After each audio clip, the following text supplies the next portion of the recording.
Administrasyon Marcos at Lisa Araneta Marcos, desperado na daw di umano na ipagurgur si BP Sara Duterte. Mayor Magalong may panibagong pasabog mapatungkol sa bigayan ng pera sa Congress. Attorney Sal Panelo binutata si Bersamin at ipinakain ng buong buo ang mga pagkakamali nito.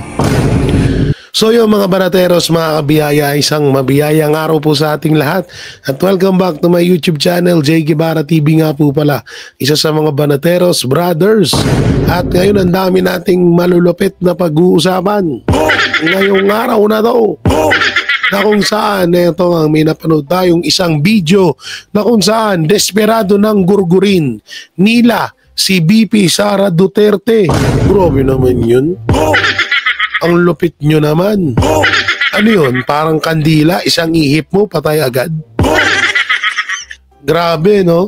Parang ano to, parang ganun-ganun na lang yun na pag again sa inyo, gurgur agad. Siyempre, hindi papayag ang taong bayan yan. At alam naman na ng taong bayan kung sakali man, wag naman husa ng mangyari. Pero kung sakali man na may mangyari talagang hindi maganda kay Vice President Sara Duterte, medyo alam na ho ng taong bayan kung sino ang gumawa niyan at kung sino ang hahabulin ng taong bayan. No? Kaya hindi na ho, buti nga kamo nakapagsabi agad si BP Sara about dito sa mga gustong gustong magtangka sa kanyang buhay. At ito yung pinaka mainit na usapin about po sa 777 na nakawan or bahagian or hatian ng pera ng pondo ng taong bayan dyan sa Congress. Ay ito may panibagong interview po si Mayor Magalong mapatungkol dito. At ito pa isa sa pinakamalupit, no? Pahayag ni Bersamin, sitwasyon ni BP Leni sa NSC sa Duterte admin kulang sa research by Attorney Sal Panelo. Grabe to. At ito pa yung isa, pinakamatindi. AKAP Fund is election fund, Mayor Magalong by Ted Pailon. Grabe, no? Di alam nyo, unti-unti na hong nagkakaroon. Ako'y nagpapasalamat sa lahat ng mga tao na naninindigan sa kanilang prinsipyo ngayon. Akala kasi namin nung una ng mga banateros, iilan lang tayo na may boses na ipaglaban at tayuan yung ating prinsipyo. Nakakatuwa lang dahil yan katulad dito ni Ted Pailon, ni Mayor Magalong ay may mga binubunyag at may mga inuusisa sila ng mga katiwalian na ginagawa ng mga politiko sa ating gobyerno. Dahil sa sobrang hirap po ng bansa natin ngayon, kaya talagang lubos tayo nagtataka kung saan napupunta yung pondo ng Pilipinas na samantalang sandamakmak na ho ang utang ng Pilipinas ngayon. So syempre, bago natin simulan to, huwag niyo pong kalimutan na mag-like, share, comment, and subscribe sa ating YouTube channel. Pakipindot na lang din po yung bell button para lagi kayong updated sa ating mga video. Araw-araw, pakidamay na rin po ang ating join button at super thanks. At syempre, huwag niyo kakalimutan, PDP Laban, PPP Party List, Bisaya Guild, Ipano Party List, at syempre, Pastor Apollo Sigibuloy na nandyan din. Sila Jimmy Bondok, Senator Bato de la Rosa at Senator Bongo. At sa mga nakalimutan ko, may susunod pa namang video. Huwag kayo magtampo agad. Tatampo kayo agad eh. Easy lang, easy. I can manage, man, be happy. English yun, English yun. Samantalang mapunta tayo muna dito sa pahayag ni Ted Pailon mapatungkol dito sa AKAP Fund na nireaksyonan niya itong sinabi ni Mayor Magalong. So panoorin natin. Ito po ang inyong kaisipan po at kung mamarapati lang po ng mga proponents nito, pasuntabi lang po.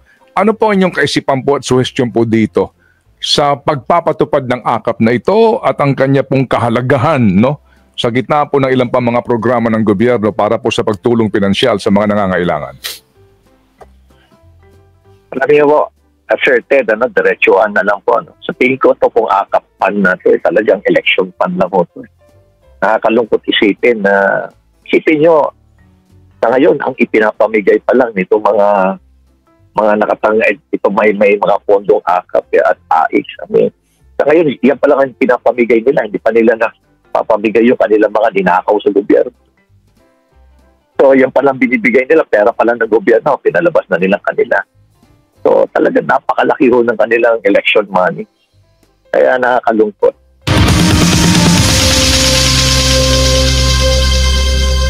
Gulat naman yun. Ano po ang inyong dito kaisipan po at Putol. Akala ko mahaba.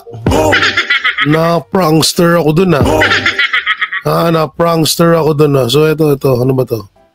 Ano tong post ni Doc Lorraine? English kasi tong post ni Doc Lorraine Baduy Kaya hindi ko masyadong maintindihan. Pero dito muna tayo sa isa sa mga humahawak ng pera ng bayan na kung saan ay gustong maging pare at maging santo. Grabe to, panoorin natin. Nag-aral sa Bicol o sa Manila na gusto ko something more. So sabi ko, sige, wait ka muna ng 2 years, pasok ka muna sa labas. Then pag ready na yung seminaryo sa China, kasi mag-o-open sa China, pwede ka nang pumunta sa China kasi yun yung preferred place ko na kung magpapare, gusto ko doon ako mag-serve. Kasi, naman si San Lorenzo Ruiz, naging santo. Gusto ko rin maging santo. Okay sa inyo mamatay. Okay, kasi... Gago!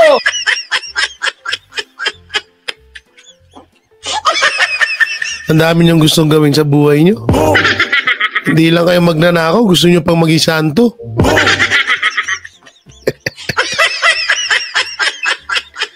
Grabe mga ambisyon nitong mga to, no? Okay na sana yung pagiging pare, pero yung magiging santo ka,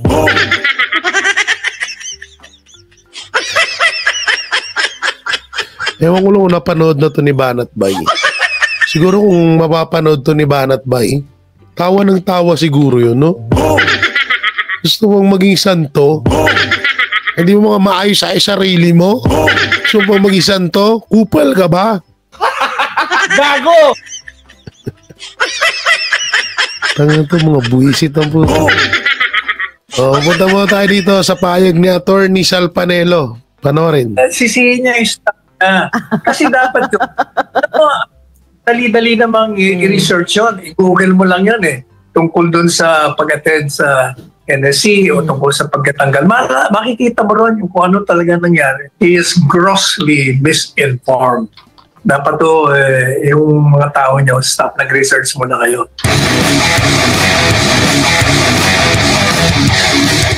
Attorney Sal, matapos sa sagutin ng Baon agad Executive Secretary Lucas Bersamin, ang inilabas mong statement, ito na Attorney Sal, sa pag-exclude kay Vice President Sara Duterte sa NSC.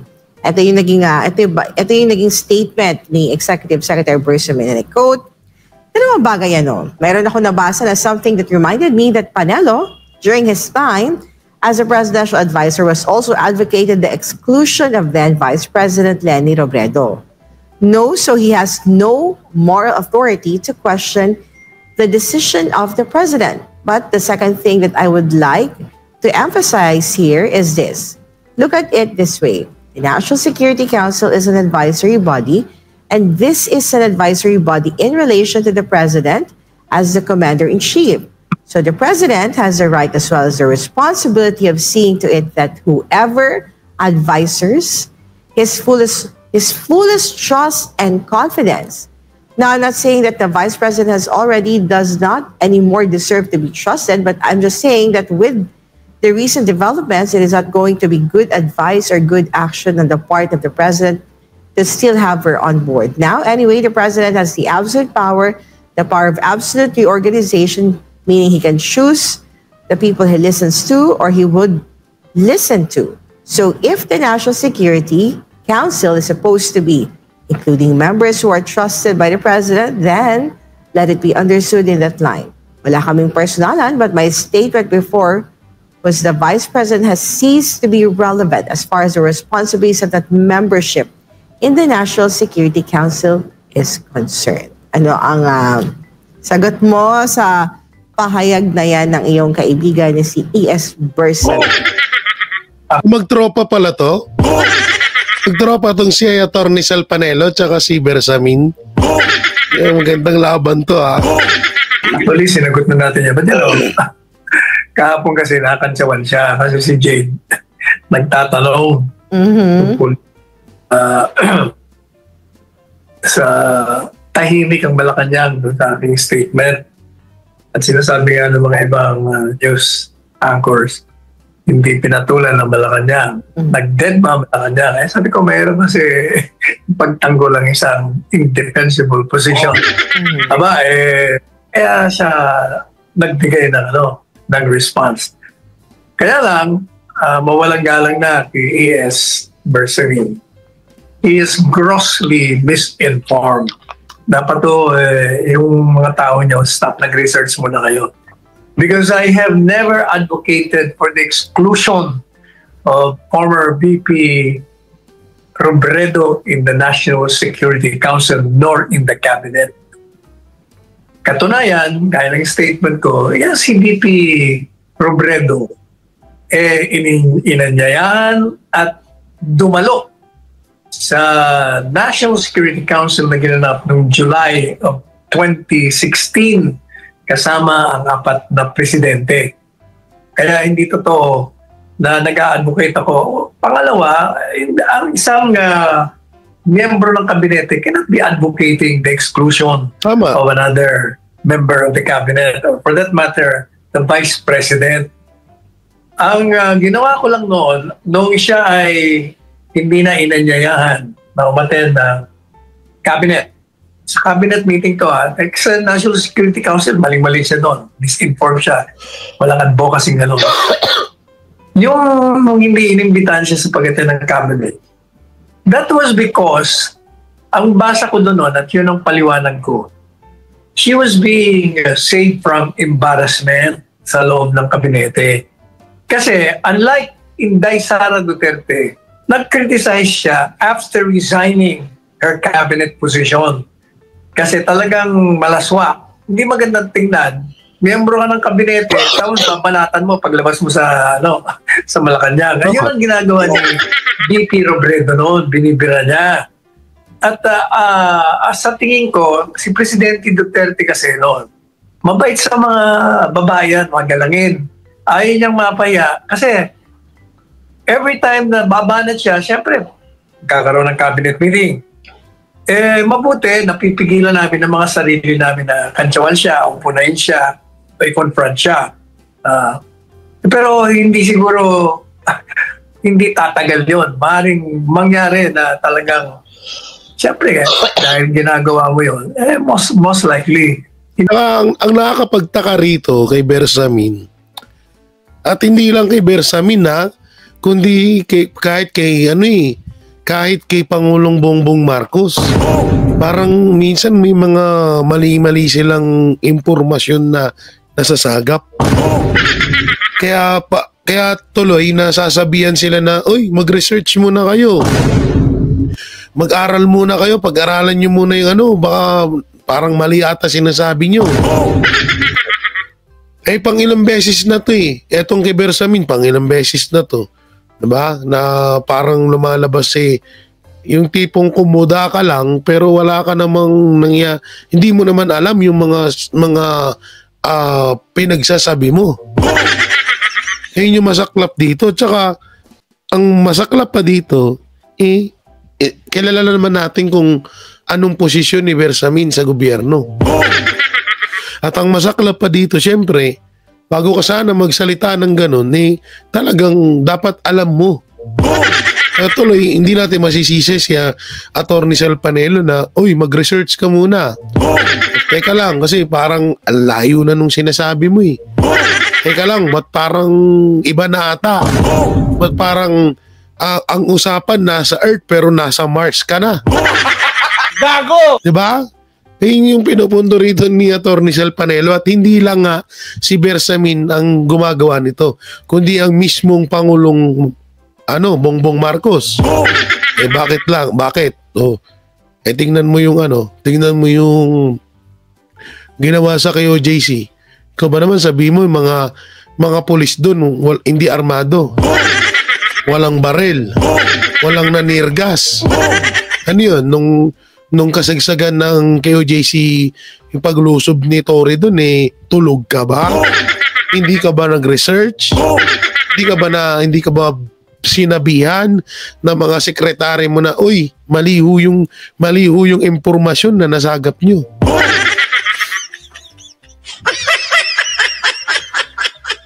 Diba? Tsaka una-una, paano sasabing walang dahas? Biruin mo, search warrant of arrest ang dala-dala ni Tory, hindi search warrant. At saan nga nakakita na tatagal ng mga pulis ng ganung katagal? Kaya nga ito yung sinasabi yung etong mga to, hindi porket mga tapos ng pinag-aralan, lahat na lang paniniwalaan natin. Buti na lang merong Sal Panelo, merong iba pa, may Banateros, Seminay, na nagtutuwid sa mga maling impormasyon na sinasabi ng katulad nila Bersamin. Diba? Kaya ewan ko rito medyo malayo nga talaga. Hindi makakatagal lang isa, 2 cabinet members niya na pupulaan siya. Baka maging friction yon among the members of the cabinet. Kaya para hindi na umabot doon, hindi na lang siya umaten. Yun ang katotohanan doon. Wala akong advocacy on the exclusion. At siya naman, nag-resign nga dahil naniwala naman siya na hindi na maaaring manatili siya doon, tapos binibira niya ang administrasyon. So, yun ang aking kasagutan doon. Pangalawa, nakakalimutan ng magiting ES na dating Chief Justice ng Korte Suprema that the expression of dissent when you criticize a move of the president is covered by the freedom of speech and of expression. That's the freedom of dissenting na tinatawag. Hindi masama yun mag-dissent ka at sabihin mo ang dahilan. Kasi ang dahilan ninyo, reorganization lang. Kaya naman nasagot ko sa inyo, mukhang politika yan kasi marami ng reorganization ang ginawa, never naman tinatanggal ang Vice Presidente. Tama. Kasi ngayon lang talaga naman ginawa yan sa kasaysayan ng Pilipinas, nagsimula pa kay Emilio Aguinaldo, sabihin na natin walang Vice Presidente nung panahon na yun. O yung iba pang mga presidente, ginawa ba nila? Hindi. Nagbubukod tanging si Marcos Jr. lang. Kaya ito tama itong sinasabi ni Attorney Sal Panelo na kayo lang ang gumawa niyan. Kayo lang sa kasaysayan ng Pilipinas. Oo. Yun. Diba? Kaya sabi ko sa inyo minsan kailangan din natin munang mag-aral or pag-aralan yung mga ganitong bagay bago tayo magkomento kasi nga katulad nito halimbawa ako sasang-ayon ako sa sinabi ni Bersamin, mali-mali pala yun. Gago! Hindi, diba? Hindi sino nagmukhang tanga, tayo yung naniwala dun diba? Kaya kailangan sa mga ganito lalo't kadalasan kasi puro paninira lang sa Duterte or pang brainwash lang sa taong bayan nung ginagawa para paniwalain tayo. Samantalang sumabit. Napunta naman tayo sa interview kay Mayor Magalon na nanindigan may 77 SHIM. SHIM sa pamamahagi ng ayuda. Ikinatuwa na inaayos ng ng DSWD. O sige, panoorin natin. May lumabas dito yung sa 7-7 scheme sa pamamahagi ng ayuda. What can you say about this? Because we understand na kahapon yata doon sa Committees on Ways and Means, chairperson na si Congressman Salceda, parang sinasabi niya na wala siyang nalalaman tungkol doon. Mayor, pwede niyo po bang bigyan ng reaksyon ang bagay na ito? Well, siguro si Congressman Salceda siguro has his reasons to deny it. Hindi ko rin alam kung talagang hindi niya talaga alam o alam niya. Pero intindihin na lang natin siya siguro. Ito kasi yung every time you attend a joint sortie of the speaker, every congressman gets 7 million AIX, 7 million MAIP, 7 million tupad. Pero yung AIX pwede mo i-convert into AKAP. So that's 21 million. Kung dalawang sortie ka, edi nakatanggap ka ng 42 million pesos. Ay 42 worth of all these services. So, funding pala. So, kaya kung nakaapat ka, isipin mo yan, 84 million. Kaya kaya hindi na tayo magtaka bakit ang daming congressman na instant billionaire. Biruin mo to, 84 million, 21 million, 42 million. Kaya hindi tayo magtataka yung ibang congressman na may bag na Hermes, may ibang congressman na may sasakyan na 18 million bulletproof, ibang congressman na merong tig 2.5 Blue Submarine Rolex. Diba? Kaya hindi na tayo magtataka talaga. Grabe, no? Tapos tayo, pera natin yan eh. Pera natin yan na dapat nating tayo yung nakikinabang. Kaso yung mga politiko lang yung nakikinabang. Ayun yung masaklap dyan eh.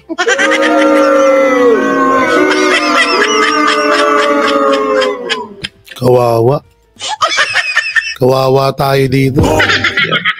So, paano kung naka-anim ka? Ang laki no, 126 million. Kaya lang, dahil dumami nung nalaman ng ibang mga congressman na ang bawat sortie pala, sama tayo. Dumami ang gusto mag-avail. So, niligit na. Kaya pala yung iba parang ayaw magpapasok ng ibang mga congressman sa hanay nila kasi nga gusto nila sila lang yung may kinabang dun. Kung mapapansin nyo ang pagkakaalam ko nasa 300 ang congressman eh. Yan ang pagkakaalam ko nasa 300 eh. Correct nyo na lang ako dyan sa comment section kung mali. Pero yung mga bida-bida, yung mga epal, yung mga kupalo soldier, iilan lang yung nakikita natin, di ba? Yun lang yung mga nakapasok doon siguro. Siguro, sa sinasabing 7-7 na yan. Sila siguro na ikinabang doon sa 7-7. Sabi yan, ayon yan ha. Hindi ayon sa akin, ayon kay Mayor Magalong. Na lang sa 4 na lang. So 84 million. Napakalaki na rin. Paano nila paano nila nadi-disperse yung ganyang pera na kumbaga parang ganun na lang ba yun? Pera ng bayan yan eh. Pag-aari ng bayan yan. Tama. Kung kami nga, hirap na hirap kami i-disperse yung local government fund. We have to go through a very tedious process to be able to disperse or utilize all these funds. Hindi lang basta-basta na lang binibigay na lang na para kasama-sama pa nun. Pag binibigay na sa mga tao, parang akala mo pag-aari nila nagaling sa bulsa nila. May picture taking pa, tapos meron pang bago. Meron pang introduction. Alam niyo yung introduction? Pagbilang ko ng 3, kailangan pumalakpak kayo ng malakas para kay House Speaker Martin Romualdez. Gago! Tapos paglabas, sisigaw lang ng, hey!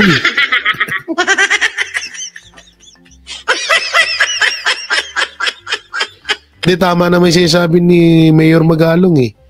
Parang akala mo kung umasta sila, sarili nilang pera, pera talaga nila yung pinapamudmud nila. Diba? Gusto nila na isipin ng taong bayan na sobrang bait nila dahil namimigay sila ng tulong. Diba? Yung iba namang utu nating mga kababayan, tuwang-tuwa. Hindi nila alam, ginigisa na sila sa sarili nilang mantika. Ganun kalupit. Kaya totoo, tama yung sinasabi niya. Akala mo, sa madaling salita is makakapal ang muka. Makakapal ang muka dahil feeling nila, pera nila yun. Feeling nila, pera nila, pinagsikapan nila yung pinamimigay nila sa taong bayan. Hindi naman. Tsaka ito pala, di ba, nagka-issue nung nakaraan about kay Senator Bongo. Na itong si Senator Bongo ay namigay ng tulong sa mga tao sa lansangan. So, binigyan ng question ng ibang mga anti-Duterte. O bakit pera ba daw ni Senator Bongo? Oo, pera niya yun. Kaya wala kayong pakialam doon, mga hayop kayo. Hindi totoo yun. Hindi pa senator si Senator Bongo. At sinabi mismo yan ni PRRD na yung si Senator Bongo, bilyonaryo na yan. So ano pa ba? At yung si Senator Bongo, kung ano man yung ibibigay niyang mga tulong sa mga kababayan natin, pera niya, wala kayong pakialam dyan. Kasi nung nakaraan, nakita ko kala mo talaga may ambag ang mga hayop. Tumulong na nga yung tao. Yun dapat yung tinutularan ng ibang politiko. Mismong pera nila. Yung pinamumudmud nila sa taong bayan, hindi yung pera ng taong bayan. Yun dapat yung tinutularan ng ibang politiko. Ngayon, ang ginagawa, binabash pa Binabash pa kasi parang, syempre, nasasapawan yung iba. Sila, kailangan pa nilang magnakaw ng pera sa kaban ng bayan para lang may ipamudmud silang pera. Si Senator Bongo, hindi. Sarili niya mismong pera ang pinangtutulong niya sa taong bayan. Ganun dapat samantalang eto, nandito na nga tayo. Na high blood na ako. Dito na tayo sa mismong main topic natin. Yan. Panoorin natin itong sinabi ni Maharlika. Desperado gurgurin nila si BP Sara. So panoorin natin. According sa ating source, breaking news. Gusto ni Lisa Tanas, gusto ng Bangag Administration na i-assassinate si Inday Sara. Breaking news. Ipapagurgur literal si Inday Sara. No. Kaya Inday, kung nakikinig ka palangga, ang mga staff ni Inday, be careful. Pero dahil nga, this is in connection. Dahil nakikita nilang may nagsasalita na sa kay Inday, you guys, people from all over the world, OFW, immigrants, or whoever you are, sabayan natin to. Ang January 13 event dyan sa Pilipinas. Kung meron ditong taga LA, Southern California, i-comment nyo dyan, mag-email kayo sa akin. Kung gusto nyo, mag-gather tayo, depende kung ilan tayo, sabayan natin to. To show support, not for Inday Sara, but to show support to the whole world, to the whole Filipino, sa buong Pilipinas, sa lahat ng Pilipino, na ang bangag na ito gugurgurin. At itong breaking news nito, Inday, breaking news, ipapagurgur ka. Dahil hindi na nila kaya, ayaw nilang maupo ka. Dahil masisilip lahat yung mga pinag-uusapan natin dito, mga expose ni Atty. Vic Rodriguez, nandito lahat, kung may libro kayong ganito, yun, mababasa nyo lahat dyan. Samot-sari, hindi na kaya ni Bangag. Nababaw. Doon, pabor ako doon na sinabi ni Marlica na ayaw nilang paupuin si Vice President Sara Duterte dahil alam naman nila na mabibisto ang mga baho nila at talagang mananagot sila sa mga katarantaduhan na ginagawa nila ngayon sa gobyerno. At nabubuang na siya, kaya nga pumausap siya ng ambassador. At itong mga taong mga negosyante na nakakausap ko na hindi nakakadikit kila Bangag, pinagsisikil sila. Tinatakot sila the moment na may nakitang posting. Actually, nasabi ko na to, kunyari si business owner A, mag-post ng laban kay Marcos, papasilip agad, ipapatrace nila kung sino itong personalidad na ito, papasilip nila sa BIR at kung ano pa tatamnan ng fabricated cases, crime, or whatsoever. Kailangan nyo ipakala to, gugurgurin si Sara according to her. So sabi ko nga, wala itong pinagkaiba. Ako assassins, 3 ang pinadala nilang gugurgur sa akin. At darating ang panahon, tatayuan ito ng taong nagsabi sa akin. Very prominent din ang taong ito. Pinag-ingat ako. At isa dito si Atty. Glenn Chong. Ang balita naman ni Atty. Glenn Chong, bago ito yung 3 assassins na tapos first quarter of the year, itong 2024, ang sabi sa akin, mag-ingat ka dahil pina-project, tina-target ka, magkaibang tao, ipapagurgur ako. Diba? Dumating nga sila sa point, nilapastangan nila, ina-abuse nila ang legal system even here sa Amerika. Diba yung 43? Okay, yung tatlong summon. Bakit kailangan nila mag-hire ng private investigator? In the first place, alam ni Zaldico, dahil si Zaldico ay proxy ni Lisa yan. No. Si Zaldico ay proxy ni Lisa. Paktay na, nagkabistuhan na. Serve nila yung isa, dalawa, tatlo. Okay, yung tatlong summon kay Robles, yung dalawang designer, through my lawyer. Pero bakit sila nag-hire ng private investigator, which is legal, nakuha nila yung information ng car, pero mali yung iba and everything. Ngayon, ang sabi ko dun sa lawyer ko, ikaw ba as a lawyer, isi-share mo ba yung information na makukuha mo? Sabi niya, like sa isang tao, sa kliyente mo, or sa kliyente mo. Sabi niya, legally, no. Sabi niya, hindi namin sinishare yan. Kumbaga, magkakaroon sila ng ma-implicate sila for whatever kaso, di ba? Kasi dinidisclose nila yung information ng kanilang kliyente. Pero sabi niya sa akin, pero pwede yan i-share ng lawyer kung gusto niya. Pero dapat, hindi nila i-share mga kaso. Ang nakikita nila kung sino yung lawyer ko doon. I have 1, 2, 3. Nagugurgurin si Inday. Pero pinag-iingat naman natin si Inday. Pero ito, according to our source, destined to gurgur sila ngayon. Kasi wala silang gusto, kailangan daw burahin si Inday sa mapa. Kasi siya yung next Siya yung next in line. The moment na atakihin si Bangag, kung ano man ang mangyari sa kanya, Ako, atakihin na si Bangag. Sa mga brusko o kung ano man, wala pong iba kundi si Inday Sara.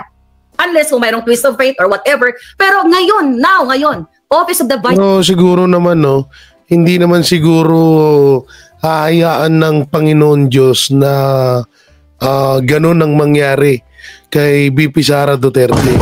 At yan yung ating pinapanalangin palagi, na sana wag naman umabot sa ganun.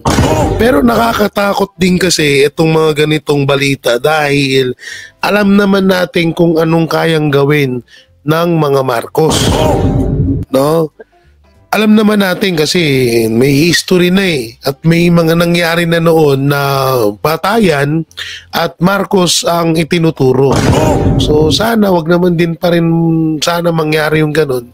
At sana kasi una-una hindi naman siguro papabayaan ng itaas yung mga Duterte dahil alam naman ng itaas kung gaano minahal at nagserbisyo ang mga Duterte para sa ating bayan, para sa bansang Pilipinas, di ba? So siguro hindi niya naman nahayaan yun at ilalayo niya naman sa kapahamakan si Vice President Sara Duterte. At kung malabo rin kasi, nakakatakot, para sa akin nakakatakot na kung mangyari man yun dahil nga, di ba, una-una nasabi na yun ni Vice President Sara Duterte na may nagtangka sa buhay niya at may gustong pumatay sa kanya, di ba? At nanggaling mismo sa kanya. So ngayon, ang pinaka-best na gawin natin is manalangin at suportahan pa. Kung sumusuporta ka ngayon kay Vice President Sara Duterte at sa buong Duterte, mas triplihin pa natin. Oo, mas triplihin pa natin yung suporta. Dahil alam naman ng Diyos kung ano yung kung ano at kung sino yung nasa tama, kung sino yung kailangan niyang panigan at kailangan niyang iit sa puwera. No? So sa mga ganitong balita, medyo nakakatakot bilang alam naman ninyo na pare-pares tayo na nagmamahal tayo sa mga Duterte. Yun na lang talagang pinakalas ko masasabi dito. Sana naman wag mangyari. So yun, no? Mga banateros, medyo nakakatakot yun, no? Grabe kalala ang ngayon. Buti na lang talaga hindi ako pinanganak na dugong politiko. Pinanganak ako bilang dugong artista. Obvious naman, di ba?